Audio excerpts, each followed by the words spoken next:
Welcome to the New Discovery Christian Podcast, where you'll find Bible messaging and sermons that will encourage, uplift, and challenge you to a godlier life. Join our community and become inspired to continue living a God-directed life. Welcome again to the New Discovery Podcast. I'm Kyle as your host today, and I got Parker, my co-host, with me today. And so if you tuned in towards some of the last podcasts we had, and the last one we talked about was drinking and the Bible. So that was a really good topic that me and Parker dived into. So the next thought was, why don't we talk about just drugs in general? Does the Bible talk about drugs? Does it talk about substances in any manner at all? So we kind of dived in and kind of investigated and studied, and here's kind of what we found out today. So we're going to do like we usually do. We're going to read through the scriptures. We're going to kind of talk about it for a minute and just kind of what do these scriptures mean, bring out the interpretation, and then we'll always have a part two, kind of like we usually do, and we'll kind of just dive into our personal experience over time when it comes to just substances and over time. So we'll kind of just dive into that, our opinions to a certain degree, and how we can apply this in a wise way. So all right, and Parker's going to start us off, and he'll read some scriptures, and then I'll go, and we'll kind of keep the train going. Yeah, so this is Proverbs 23, 29 through 35, and it says, "Who has woe, who has sorrow, who has contentions, who has complaining, who has wounds without cause, who has red eyes, those who linger long over wine, those who go to taste mixed wine. Do not look at the wine when it is red, when it sparkles in the cup, when it goes down smoothly. In the end, it bites like a snake and stings like a viper. Your eyes will see strange things, and your mind will say perverse things. And you will be like one who lies down in the middle of the sea, or like one who lies down on the top of a mast. They struck me, but I did not become ill. They beat me, but I did not know it. When will I awake? I will seek another drink." And then the next one is going to be Isaiah 5, 11 through 12. If I can get to it. Okay, so Isaiah 5, 11 and 12. Yeah. So it says, "Woe to those who rise early in the morning so that they may pursue intoxicating drink, who stay up late in the evening so that wine may inflame them. Their banquets are accompanied by lyre and harp, by tambourine and flute, and by wine. They do not pay attention to the deeds of the Lord, nor do they consider the work of his hands." And then the next one will be Hebrews 12:1. Or I'm sorry, let me read this. Yeah, let me go to Hebrews first, and then I'll come back to Galatians. So Hebrews 12:1, which says, "Therefore, since we also have such a great cloud of witnesses surrounding us, let's rid ourselves of every obstacle and the sin which so easily entangles us, and let's run with endurance the race that is set before us." And then the last one is Galatians 5:16, which says, "But I say, walk by the Spirit, and you will not carry out the desire of the flesh." Okay, and so I'm going to read some scriptures in 1 Peter. So we're going to start with 1 Peter 1:13. And says, "Submit yourselves for the Lord's sake to every human authority, whether the emperor is supreme or to the governors who are sent by him to punish those who do wrong and do right. For as God's people, that by doing good you should silence the ignorant talk of foolish people. Live as free people. Do not use your freedom as a cover-up for evil. Live as God's slaves. Show proper respect to everyone. Love the family of believers. Fear God and honor the emperor." The next one is going to be in 1 Peter as well, and it's going to be in 4:7. It says, "The end of all things is near, therefore be alert and sober of mind, so that you may pray. Above all, love each other deeply, because love covers over a multitude of sins." And the final one is going to be in 5:8. Says, "Be alert and sober in mind. Your enemy, the devil, prowls around like a roaring lion, looking for someone to devour. Resist him, standing firm in the faith, because you know that the family of believers throughout the world is undergoing the same kind of sufferings." So right off the bat, when it comes to the scriptures, is the last few that definitely identify, because some people are going to think, well, is taking drugs a sin? Is it not a sin? What does the Bible say exactly? And- what makes you identify that? And I would say one of the scriptures that immediately puts that down is being alert and sober of mind. Being sober of mind is really the key verse reading into this, because what that identifies is that, and being alert, is your mind alert? Is your mind sound? Are you in the moment? And here's the thing. The one difference between drinking and taking drugs is drinking, you can drink and be in your own mind. Now, if you drink too much, then you're not in your own mind. You're not sober of mind. Right, as soon as you take drugs, though, the problem is you can't just take a little and, oh, I'm sober of mind. No, as soon as you take them, you're out of your own mind at that moment. You're no longer alert. You're no longer ready. You're no longer steadfast any longer. So that seems to be the closest we're going to get to drugs, because it wasn't a big predominant thing when it comes to the first century. The closest you'll get is cultic practices where people were taking drugs and hallucinogenic. So, but that was very rare. So it's not like it is today where it's like really close to people's hands. If you just have a couple coins, you can go get some drugs. So it wasn't quite as much, but the scriptures definitely leave us with that. I would say that example. A couple other things of note is, when I was reading this, I thought it was interesting, is 1 Thessalonians, it talks about we're children of light, not of the darkness. So be sober and alert. Mm-hmm. What that's predisposing there is that people do bad things at dark.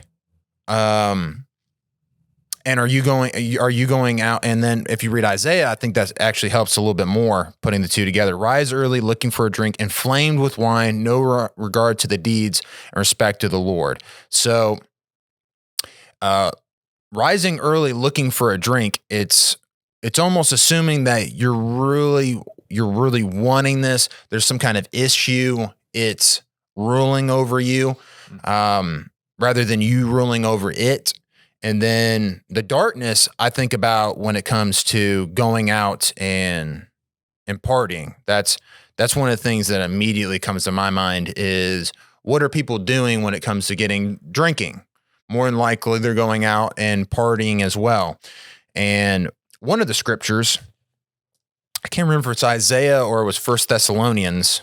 Mm-hmm. I think it was Isaiah, when it talks about musical instruments. Yeah, it was Isaiah. It was Isaiah. I think 11 and 12. I think it's worth reading, I think. So in verse 12, so it says, "What are those who rise early, run after their drinks, who stay up late at night?" So that's key. Stay up late at night, inflamed with wine.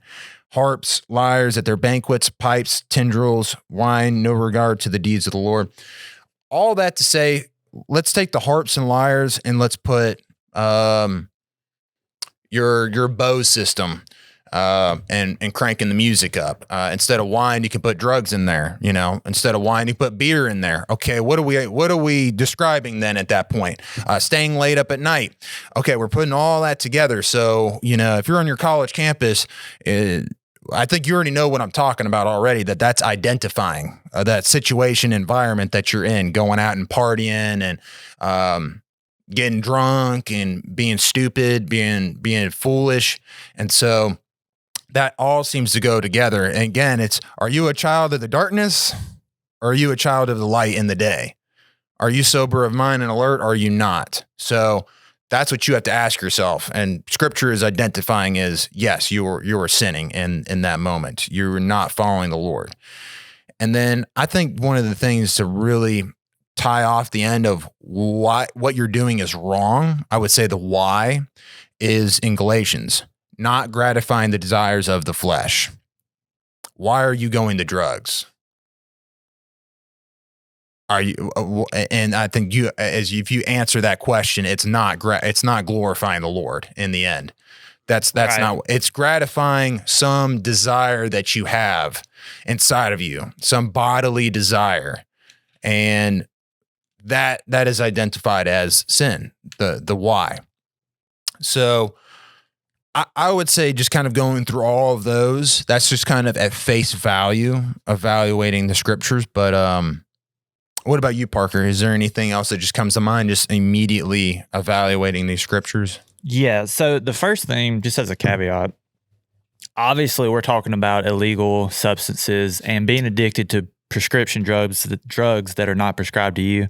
Yeah. Because when we say be sober of mind, so just to give an example, obviously if you have surgery and they use like, what is it? I don't know. Basically they put you under, they sedate you. All right. Obviously you're not sober of mind in that moment, but it has a medical purpose for a good benefit. You're repairing your body or whatever. So that's not what we're talking about here. Just to clarify. So we'll say, because like I said, prescription drugs can be a problem.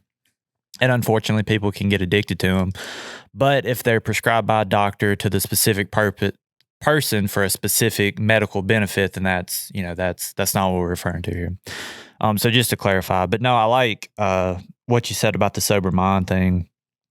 And one thing that really, when I think about this, is in 1 Corinthians 6, and really, I know this has came up on several podcasts, because if you read, I'd recommend the whole book of 1 Corinthians. But when it comes to decision making, I think 1 Corinthians 6 through I think maybe 12 has a lot of like good advice on what, like, because sometimes if there's a gray area, it's like, well, what do I do? And there's good principles, but one of them, and of course this is Paul, he says in 1 Corinthians 6:12, he says, all things are permitted for me, but not all things are of benefit, which obviously, drugs can be there.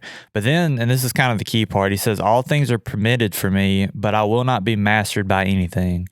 Now, I think it's a safe assumption to say that people are mastered by drugs. Like that's not I don't think you're getting any pushback on that. So, and that would be kind of the thing, because I know, I hate to step on toes, but because I have a lot of friends and family that, they'll dip tobacco, right? Like that's also a drug. And I think that we're become mastered by that thing. And I don't think that is, that's something that we are to avoid, and do it. One, and I'll say this too. So, back in because my dad was, I remember him telling me this. So for context, I'm from Pontotoc, went to South Pontotoc if you're in the area. And used to, back when he was in school, which would have been like the 70s, they had a smoking tree out there. Because back then they didn't realize, I'm sure they probably had an idea, but it wasn't, I guess, confirmed maybe, I don't know. But all of the high schoolers, during break, they just go out there and smoke them a cigarette. Like that's what they did. Of course, the tree died for obvious reasons. Oh, but and the reason I say that is like, back then, I'll just give them the benefit of the doubt. Not saying this is necessarily true. Maybe people didn't know the full effects of what cigarettes did. The problem today is we know tobacco and cigarettes cause damage. They can cause cancer. They, all these kind of devastating effects. So it's like we know we're harming our body, which is instead to be used to glorify God, which we've talked about on another podcast. I think it was on health. So that would be kind of the main thing I would go to, or kind of the first steps is like, well, am I going to be mastered by this thing? And I think the obvious answer is yes. So then I would strongly advise against it. But then also, and this is in 1 Corinthians 10, actually let's make a pit stop in the middle at 1 Corinthians 8, where he talks about, and I'm going to paraphrase it. I would definitely recommend go reading it, but basically he talks about not using his actions, or basically his actions not causing his brothers and sisters to stumble, right? And that's, I think the use of drugs would definitely cause that, because it causes addiction. It can cause financial problems because you're addicted to it and you're constantly buying it, jail time, all kinds of problems there. But then the next one, and this is kind of the main one, and this is in 1 Corinthians 10:31, very popular verse. He says, therefore, whether you eat or drink or whatever you do all things for the glory of God. And I think the question is, okay, can we do drugs to the glory of God? And I think the obvious answer is, well, no. Like I just don't see how that works. Bar of, obviously, of course, the medical purposes, set that aside. I think your typical drug use, right, whether that be tobacco, And I think alcohol is technically a drug, even though we had a separate thing for that. But, tobacco, cigarettes, obviously the hard drugs, definitely a problem. But I think based on the 1 Corinthians that we've read and what you've said too, I think the answer is like, no, this is to be avoided because it harms our bodies and it does not bring glory to God. Yeah, so I'm going to go ahead and I'm going to hold this off right there, and then we'll kind of continue the conversation in part 2 because we're kind of getting turbocharged and kind of more of a practical aspect. So thank you for jumping in on this episode of the podcast, part 1, when it comes to substances and drugs. So we're going to kind of get more into the meat and gritty of what that looks like for your life and other people, and more details and that kind of deal. So join us in for part 2, and we'll keep her going. See ya.